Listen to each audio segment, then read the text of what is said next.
Cross the Brazos and Waco, ride hard and I'll make it by dawn. Cross the Brazos and Waco.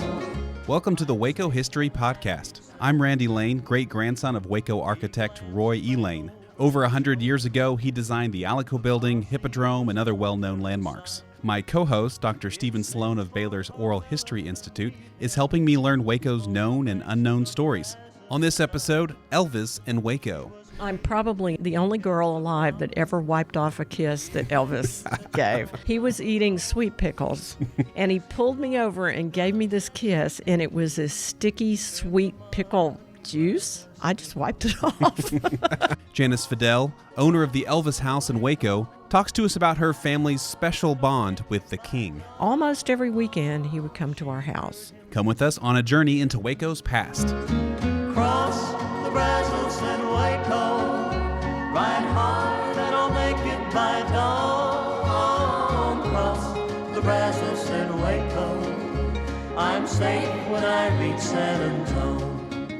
All right, well, welcome back to the Waco History Podcast. Randy, you've got a special guest for us today. Yes, we have Janice Fadal with us today. Her dad, Eddie, was a disc jockey back in the day and made friends with Elvis, but why don't you tell us the story? My father was a disc jockey in Dallas in the 50s, and Elvis was just coming on the scene. As many artists did back in that day, he would travel around to the different radio stations promoting his record.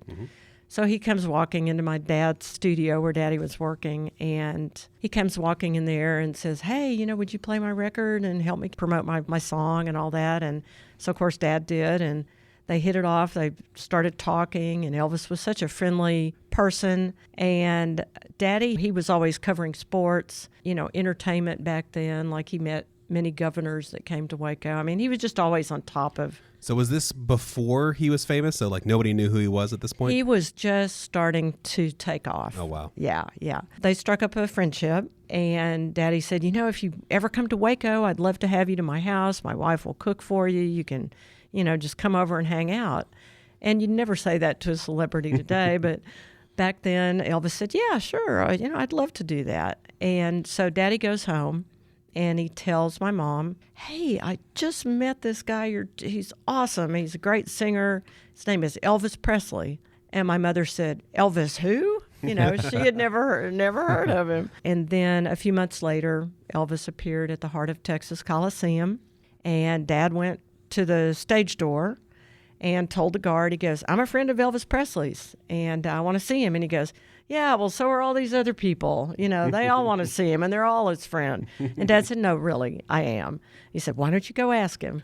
So the guard humored him, and he goes back and he goes, do you know a man named Eddie Fadal? And Elvis goes to the stage door, throws it open. He goes, Eddie, come on back, And so it was really a neat time. After that show, I heard that back in those days that Elvis used to strap his instruments to the top of the car. So the band members, the two guys that played with him and their instruments and everything come rolling up to our house at 2807 Lasker.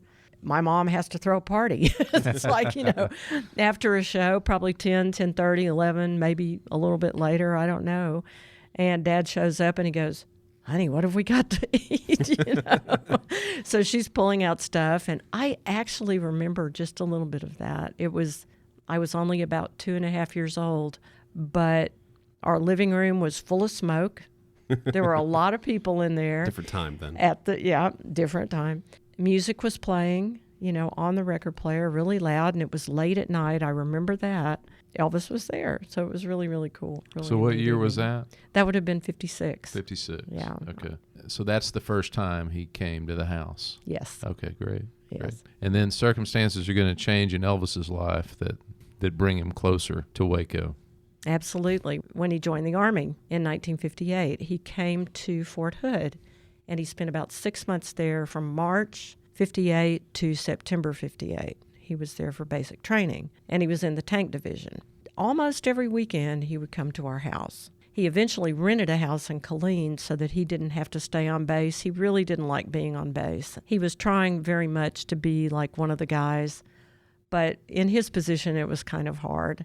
And he missed his parents. He was very close to his mother. So once he rented the house in Killeen, his mom and dad came and stayed at that house. And they came to our house several times along with Elvis's grandmother. When Elvis's mother visited, she actually gave my mom a cooking lesson so she would know how to cook for Elvis. You know, burnt bacon was one of the big things. Burnt bacon. Burnt. It had to be burnt to a crisp. He liked really simple foods, and so Gladys, Elvis's mom, taught my mom what to cook. And during that time when he would visit on the weekends, people would the locals would catch on to what was going on. I can remember one day I was sitting next to a window in our house at the rear of the house, and I was coloring at a little table that I had. And I looked out the window and like I could see these black, limousines pulling up to the side of the house. And I knew it was Elvis. I just started running through the house, hollering at my parents, Elvis is here, And He's in the building. Yeah, Elvis is in the building. So it was really fun. But other people could see those limos too. And all the neighborhood kids would come sit on our front lawn. One day we had an issue where a bunch of the kids got on the roof of the house trying to get in the house and wanting to see Elvis. And, we had to unlist our phone number, and it was unlisted for many years because it would just ring off the hook. So there was a lot of excitement when Elvis used to visit. And he would bring his Army buddies, his friends from base. He would bring his girlfriend at the time, who was Anita Wood. Beautiful blonde. I've got a picture of her in the book. I loved her. I just idolized her. She looked like Marilyn Monroe to me, and I was always trying to get her attention. I'd like a little bit of background here. Maybe you can help me with, Stephen or Janice. Did Elvis join the military by choice, or was he drafted, or how did he come to be in the military? Because I know a lot of famous people of the day may have tried to avoid that if possible. Oh, well, the draft wasn't active. It wasn't that he was drafted. So he decided he wanted to just join up? I don't know that he really decided that he wanted to join up. I think the colonel thought it would be a good thing for him to do. Okay. PR type of thing. PR type of thing. He didn't want to be seen as someone who was avoiding it like other celebrities did. Okay. Colonel Parker controlled Elvis's career, Elvis's entire life, for better or for worse. There's a lot of stories about how things could have been a lot different if the colonel hadn't been in the picture. But Elvis trusted him. And so he did what the colonel asked him to do and joined the Army. He was very distraught about it, however. He had a deep-seated fear that his fans would forget about him while he was in the Army. And at the house in Killeen that I told you about, the night before he shipped off to Germany, the fan club there had a big party for him. And my dad was there. And so were a lot of Elvis's relatives, his cousins, and all these, people that were very close to him. And Elvis was crying. He was upset. He was just devastated that he had to leave. He thought his career would be over. And of course, he would have been 84 this week, and people are still talking about Elvis. So Obviously didn't happen that way. It didn't happen, no. So that's very interesting, because I was going to say, when I went through basic training, if I decided I wanted to leave on the weekend, that wouldn't have been possible. So I'm assuming his situation was a little different. I think he got some accommodations. Special privileges. Yeah. But I think of, Elvis, the controversies surrounding, we think about Elvis in the mid-50s as kind of a racy figure, and so this legitimized him in a lot of ways. He's doing his patriotic duty and serving the country. Right. Yeah. So I'm sure maybe you were too little to remember a lot of the details of this time, but what did your dad tell you about when he came to visit? What did they talk about? What was Elvis like back then? What Elvis wanted to do when he came to visit was relax. He loved to play our piano. He would sit down and he would sing gospel music. Or he would sing songs that were popular on the radio. Daddy would always go, when Elvis was going to come, he would go and buy 45 records of the hits on the radio, because that's what Elvis wanted to listen to. He did not want to hear his own music. He wanted to keep up with what everybody was doing. And we have some home recordings, and at that time, there was a popular song by the Tune Weavers, I believe, called Happy Birthday Baby. And we've got recordings of Elvis, my dad, and Anita singing that song over and over at our piano. It's really cool. Anita was a singer as well. She was. She was.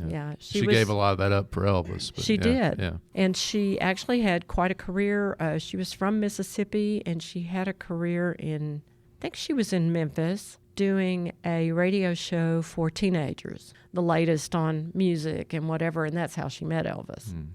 She has an interesting story. Yeah.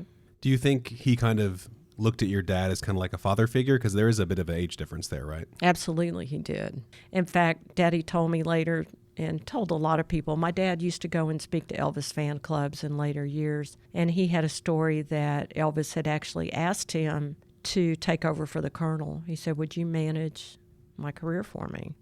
So that was interesting. Your life would be very different, I would think. It would, wouldn't it? Wow. Maybe Elvis's would have been a little Yeah, exactly. I know that the house has a room. There was a room that was a listening room or something like that. Can you talk a little bit about kind of the layout of their house and maybe where they would stay? Something that I know you tell guests now when they come and stay at the house. Sure. There used to be, the house was built in 1924, and so it had originally a porte-cochere on the side of the house, which is like a carport, and you would enter from the porte-cochere. You could like pull your car up under it and unload your groceries into the house. Well, in later years, Daddy closed that in and made a little den. When Elvis used to come, I think he enclosed it right after he became friends with Elvis, because he had little children in the house. They liked to party and listen to music. We could be part of the, the other side of the house, and they could be over there and not bother anybody. So Daddy closed in that porte-cochere. It was pink and black, the whole room. All the shelves were painted pink and black. Those were Elvis's favorite colors at the time. And there was a 45 record player in there and a little stereo. That was before the days of stereo. I'm calling it that, but it was a hi-fi. Hi-fi, yes. A hi-fi. And so that's where Elvis would hang out most of the time. So we have a lot of pictures of Elvis in that room and some home movies of Elvis and Anita in that room. So when we recently restored the house to turn it into a vacation rental, I went to the paint store and had them mix this pink that I remembered very well from my childhood and the black, and we restored the room to look like it had when Elvis used to visit. Okay. That's very cool. Yeah. So does pink and black work in 2019? It works for me. I like it. I wouldn't want it in my house, but for there, it's perfect. Yeah. Yeah.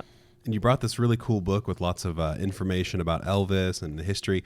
And I found, we were talking about this earlier, I found the picture. Looks like Elvis was sneaking a kiss to you. I'm probably the only girl alive that ever wiped off a kiss that Elvis gave. He was eating sweet pickles, and he pulled me over and gave me this kiss, and it was this sticky, sweet pickle juice. I just wiped it off. You didn't know at the time, Yeah, it's like, a lot of people would have never washed their face after that, but yeah. And I love this other picture here. It's like, Elvis's eyes are closed, and typically, if their eyes are closed, you don't keep that picture. But when it's with you and Elvis, you keep that picture. Yeah. You know what? Daddy was so self-conscious about taking pictures of Elvis in our home that he would not do it very often. Mm. So if there was a picture made, it was just going to have to be what it was, But Elvis happened to blink at that time. And if you notice in the picture, Elvis's hair is not jet black. When he entered the Army, they shave everybody's head. And when Elvis's hair grew back, it was his natural kind of sandy colored hair. And being out in the sun and Colleen bleached it out a little bit. So he's blonde and tan in those pictures. So he looks great. Was he normally wearing his uniform when he came to visit? He would, and then it was funny, he would borrow clothes from my dad, shirts from my dad and stuff to wear out if they went anywhere. Daddy kept those shirts in a special place for a while. Yeah, I'm seeing all these pictures. He seems to always be in uniform. So I was just like, okay, I guess that's all he had. Yep. I was going to ask about that when they would go out, because there's places around town, that Elvis was here. Mm-hmm. And so what were some of the places that they would go that you remember? Yeah. They went to the Hippodrome one night. I believe it was called the Waco Theater at that time. And Elvis was very good friends with an actor named Nick Adams. And Nick actually visited our home, and there's some pictures in the book of Nick being in Waco with Elvis at our house. Nick was in a movie with Andy Griffith called No Time for Sergeants, and it had just come out, and Elvis wanted to see it. Mm-hmm. So an Army movie. Yeah, exactly. Yeah. Elvis said, Eddie, I'd really like to go see this movie, so, we don't want anybody else in theater, and Can you arrange that? And Daddy said, oh, yeah, no problem. So my dad calls up the theater manager. I said the wrong thing, obviously. He said, I'm going to be bringing Elvis Presley in, and I don't want anybody to know. So needless to say, the theater managers, all of his kids, his grandkids, everybody were there. People, found out about it through word of mouth. So Elvis didn't get to watch the whole movie. My mother tells a story of all these people, that were in the theater. All they could do, they weren't watching the movie. They were just watching Elvis. A couple of times people would try and come sit on the row that Elvis was on. And Mother was sitting next to him, so she just took her foot. You know how you put your foot on the back of the seat in front of you to block people from coming down that row. And I thought that was pretty cool of her to do that. But they ended up sneaking out the back door. Daddy got the keys to the car. I think it was Elvis's car probably, which was also a giveaway that Elvis was there. They sneaked out the back door and had to leave. But he did go to the Hippodrome, and he did eat at the Elite. And when he would visit, too, he loved cream pie. He liked banana cream pie. Who doesn't? I mean, I know, really, especially a Southern boy, It catches up with Elvis at some point. Yeah, that's true. That is true. You've seen some later photos, but yeah. Too much pie and bacon. Yeah. When you're in basic training, you can eat as much pie as you want. Yeah, That's right. There you go. You know about that. He does, yeah. So Daddy would go to local places to buy pies. I guess Mother wasn't a good cream pie maker or something. So he would go to the Hickory Stick and pick up 3 or 4 different pies. And Elvis would claim which one he wanted that night or that day, and that would be his pie. Nobody else would touch it, and he would eat the whole thing, pretty much. And he would also go to the Tottle House, which there used to be I was telling some people about it last night. The Tottle House it's next to an old rundown hotel now, but it used to be where people that stayed at the little motel would eat breakfast. And it was a cute little place, and they were known for their pies. So Dad would go down there and pick up pies there or at the Hickory Stick. Which is closed now as well. Hickory Stick stuff. All these places could open back up if they just talk about their claim to Elvis fame, I right? know. There you go. So if we came to the house today, which was Elvis's? Where did he sleep? Because it's Elvis slept here. So you walk in the front door. Yeah. Actually, we have everybody come to the back door, and because that's where Elvis would come in. He never came to the front door. Get the real Elvis experience. The real Elvis experience. So he would come to the back door, and the very front bedroom of the house was my parents' room, and that's where he would hang out and sleep, But Elvis had a very strange sleeping pattern. He was up all night and slept all day. I know that probably changed when he was in the Army. You can't do that. But I think when he would come on the weekends, he would probably be... I don't really remember. I just know it would be like, okay, got to be quiet.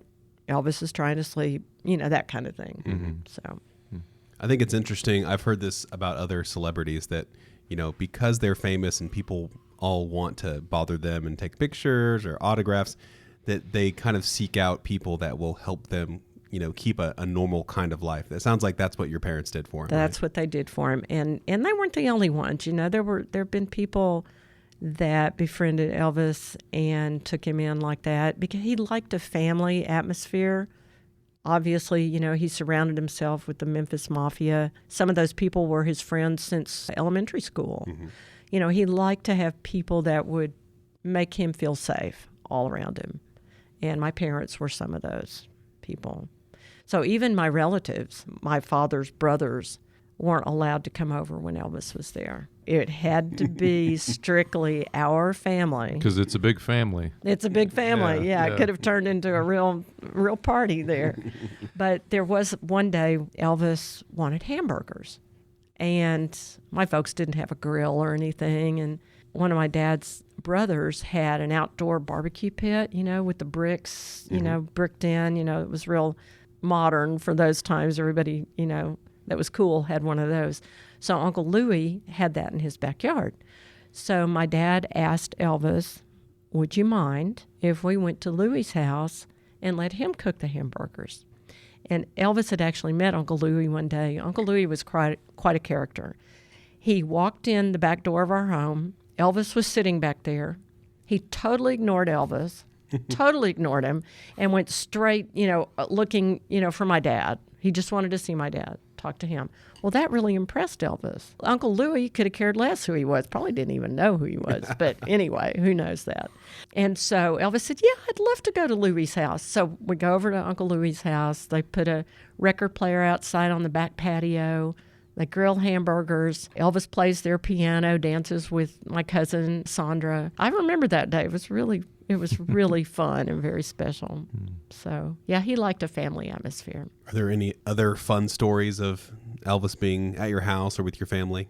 I don't know if this is necessarily fun, but it's interesting because you mentioned that Elvis seemed to like the family atmosphere and didn't really want strangers. Every time he would come in our home, he would come in the back door and he would go to each room to make sure there was nobody in that room, that there was no one in the house but us.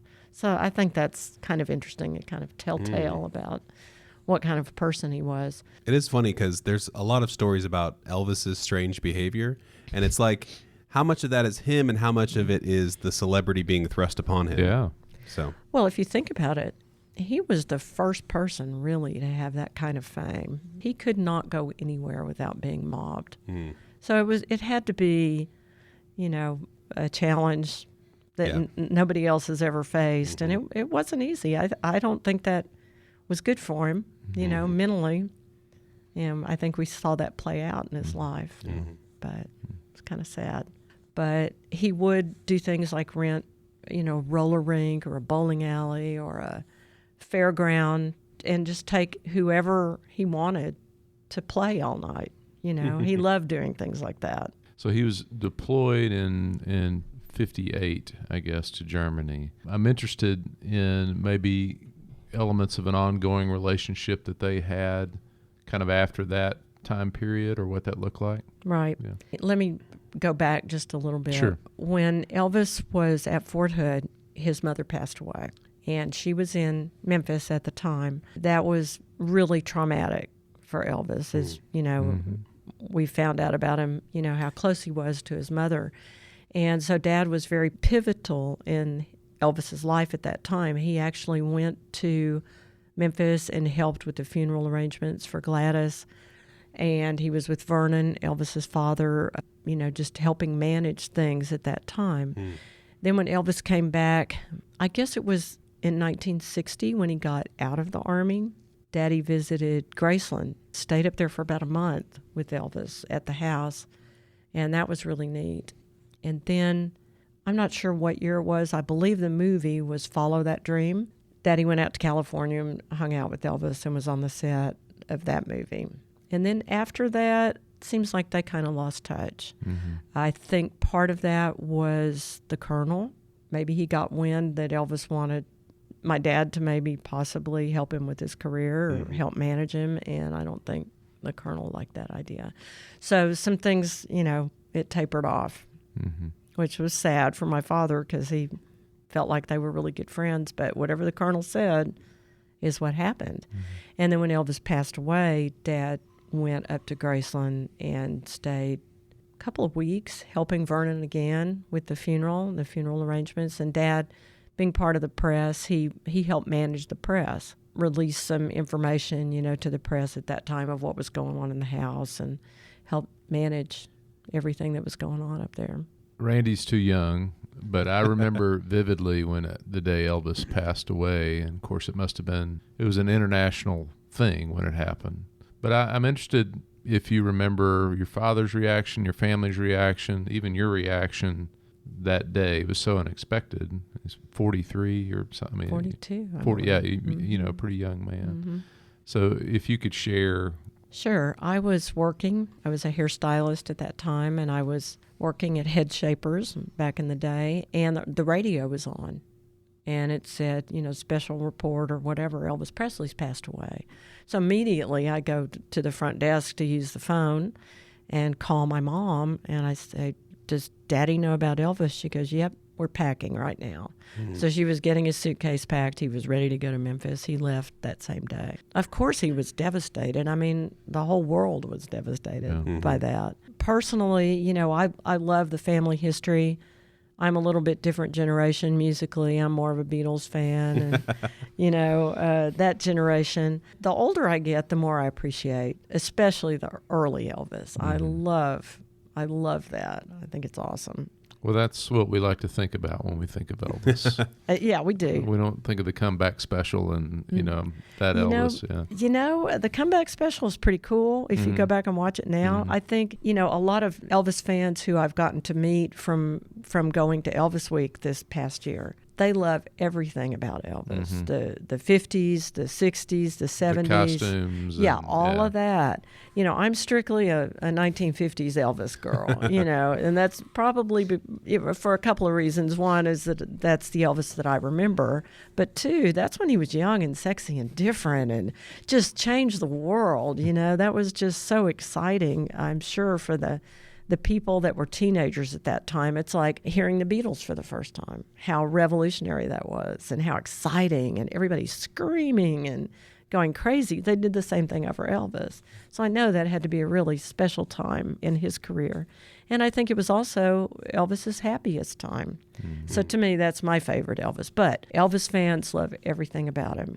Your father had the opportunity to get to know him. There's Elvis, and then there's the person who was Elvis, and your father got to know the person. And I'm interested if we don't have that connection. So if you could talk a little bit about maybe some things he shared with you about what sort of person he was. Elvis was a very humble person in the beginning, and I think he probably held on to that most of his life. It can't help but go to your head if you're human, but I think he remained humble his entire life. He was very generous. He was a loving kind of person. He loved my brother and I.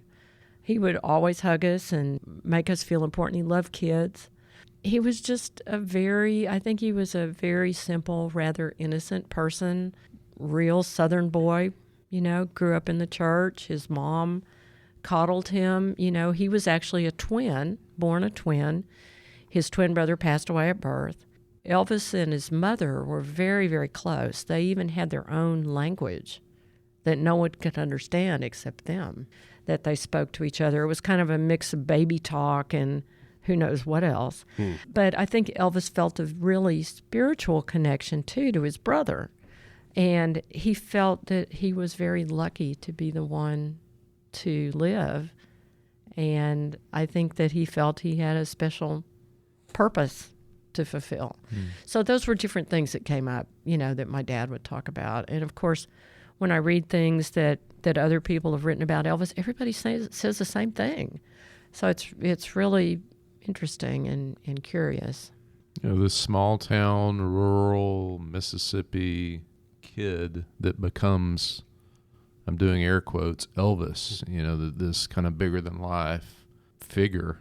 Exactly. It's really an amazing transition. That doesn't even need a last name most of the time. You say Elvis, no. Everyone knows what you mean. No. That's what I was going to say earlier. He was like one of the early celebrities that all you had to say was his first name. Of course, now we have Cher. I don't know. I can't even think of anybody. Oprah, yeah. All these celebrities that you just know them by their first name. And I think Elvis was probably the first one like that. So it's pretty cool. There's a story, you were talking about Elvis always wearing a uniform at our home. The night before he shipped out, he was wearing this really cool, black mohair sweater vest, which doesn't sound very cool for a man to be wearing a sweater vest, honestly. But on Elvis, it was really hot. So my dad had told him, the last time he saw him wearing it, man, that is a great looking vest. So I described that night how distraught Elvis was. And, people, the whole fan club and everyone that was there, everybody was crying. They were going to miss Elvis. Elvis was distraught. It was a really sad night. But anyway, when Elvis goes into the bedroom to put on his uniform to get on the bus to leave, he brings the sweater back out to my dad and he goes, "Eddie, I know you like this sweater. Why don't you just keep it?" So we still have that sweater, which is kind of cool. Nice. Yeah. And I hear you have one more link to the king. Why don't you tell us about Lamar? I was married to one of the Memphis Mafia, Lamar Fike. He was actually born in Mart, Texas, nearby Mart, Texas, and went to work with Elvis when he was 18 years old. Lamar was commissioned by a famous author back in the late 70s, 80s named Albert Goldman. You might have heard of him. He did a big biography on John Lennon, Lenny Bruce, and Elvis. And he was known for doing very definitive, very in-depth books on these big celebrities. So he was working on a book on Elvis, and it commissioned Lamar to go around and interview people for him, the ones that he couldn't get to. He was in New York. He was writing, and so Lamar was his guy in the field. So Lamar came to Waco to visit my parents and to interview them. And while he was there, my father said, Janice, you've got to come over and meet Lamar Fike. Well, I was just a little kid the last time I saw Lamar, and I was 26 or so at the time, and I go over there, and we hit it off. It was crazy, but we had a lot in common. We had a lot to talk about. Lamar was very charming, great storyteller. I mean, if he were here, you would just be spellbound. He was great. We ended up married, not for very long, but we did end up married for a short amount of time. I lived in Nashville with him for a while, and we went to Graceland one day, but at that time, it was still closed down. It was before the family had reopened it to the public, so we couldn't get in. But I thought that was interesting. I mean, I heard a lot of Elvis stories back when I was married to Lamar. I would imagine, Yeah, it's pretty interesting. Interesting. One thing that's really cool and I like about history, especially in Waco here, is that, for someone like myself who didn't grow up here, you can go and experience it. And so you have the house still, and people can go stay there. Kind of talk about that. Oh, yeah, absolutely. A couple of years ago, my brother actually owns the house on Lasker, and he was thinking of selling it. I thought about it for about a week, and I just hated to see the house leave the family. I really did. So I called him and said, is there any way you would keep it, and let's try to do a vacation rental with it? A lot of people are coming to town now because of Magnolia Fixer Upper and all that stuff. I said, do you think you could do that? And he goes, yeah, I'll give it a couple of years. So then we started on this big project of making the house look as much as we could the way it did in the 1950s, and furnishing with mid-century furniture and things like that. Try to bring back that era, and so that's what started it, and that's what we're still doing with it right now. It's on Airbnb for rent. So anybody coming to town, you can come stay at the Elvis house. Awesome. And you said you can sleep 6 people there, is that right? 6 people. And I have all of our family photos are on the walls with a lot of other really cool Elvis artwork by a famous painter that does Elvis and other celebrities. And I also have a lot of our family history written, describing where the picture was taken, where Elvis was standing, what was happening in that room, that kind of thing. So it's really cool. I'm interested in who comes and stays there, but I'm kind of interested in weird questions that you get. You don't have to name names who ask you, but maybe weird questions that you get from folks that come and stay at the house. Or unusual questions. Let's not say weird. Questions. What's interesting is I haven't had really a lot of Elvis fans stay there. Interesting. That's one reason I went to Elvis Week this year in August, is try to promote the house to the Elvis fans. But I do remember the very first group that ever stayed there was called the Elvis House. I mean, what do you think it's going to be? I don't know what people thought. But anyway, the people that stayed there were going, oh my gosh, yes, it was called the Elvis House, but we had no idea that Elvis actually stayed here. And they were just overwhelmed by all the history and everything. They thought it was really cool. So I can't think of anywhere else in town that has Elvis memorabilia. Do you know of any other places? Well, the Elite used to have some pictures hanging, but those are gone. That's the only place I could think of. Yeah. We used to have the room, the Elvis room. Yeah, they did. They did. And the Elvis booth where he sat. Yeah. I know when they redo I was asked by someone to provide pictures of Elvis for the new fire station that's going up where the 25th Street Theater is being torn down. So there may be some Elvis memorabilia in there at some point. So really, if you want to get your Elvis fix and you're in Waco, you're the only place left. We're it. It's so funny that now that I'm talking more about Elvis, when I go out and talk to people in the community, people will have stories to tell me. And the other day I was out and about, and I introduced myself to someone, and they said, "Oh my gosh, you're the lady with the Elvis house." And I said, "Yeah, that's me." And she told me that one day Elvis's car had a flat tire in front of her parents' house, and they lived out in Beverly Hills. I guess Elvis had just come off the highway or something. And so he came up to their door and knocked on the door and asked if he could use the phone. And he called my dad to come pick him up. So I just thought that was a really cool little vignette, a little story about Elvis being in Waco. And, we do have some stories about Elvis and Waco in the book that are really interesting too. Mm-hmm. The other thing she didn't tell you about their Airbnb is there are always peanut butter and bananas in the kitchen. Yes. I was going to say that. Yeah, with the recipe on how to make them. Yeah. So it's white bread, nothing healthy there, and bananas and peanut butter. Yep. If people want to find out more about your house, what's the best place for them to go? We have a website called theelvishouse.com. Mm-hmm. They can email me through that site, or theelvishouse@gmail is the email. We're listed on Airbnb and on TripAdvisor, so Excellent. They can reach me that way.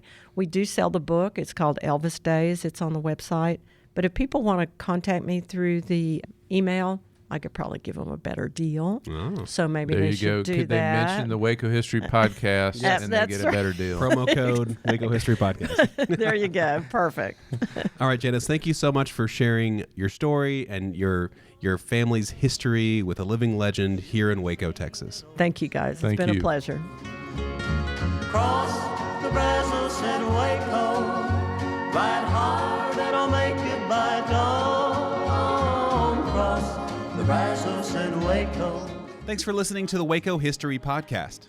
Like what you heard? Subscribe, rate, and review our show on iTunes so we can reach more listeners. You can find show notes and info on every episode at wacohistorypodcast.com and more info on Waco's past at wacohistory.org. Our theme music, used with permission, is Cross the Brazos at Waco, performed by the late Billy Walker. For more info on Billy's music, go to billywalker.com. We'll see you next time. Time ago, as he dropped the guns that she hated in the muddy Brazos below. Cross the Brazos at Waco, ride hard and I'll make it by dawn. Cross the Brazos at Waco, I'll walk straight in old San Antone.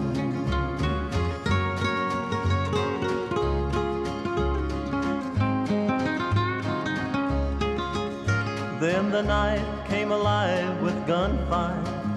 He knew that at last it'd been found. As the ranger's badge showed brightly, El Bandito lay on the ground.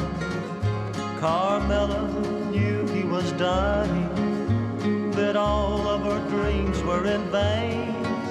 As she kissed his lips for the last time, she heard him whisper again. Cross the Brazos and Waco, ride hard and I'll make it by dawn. Cross the Brazos and Waco, I'm safe when I reach San Antone.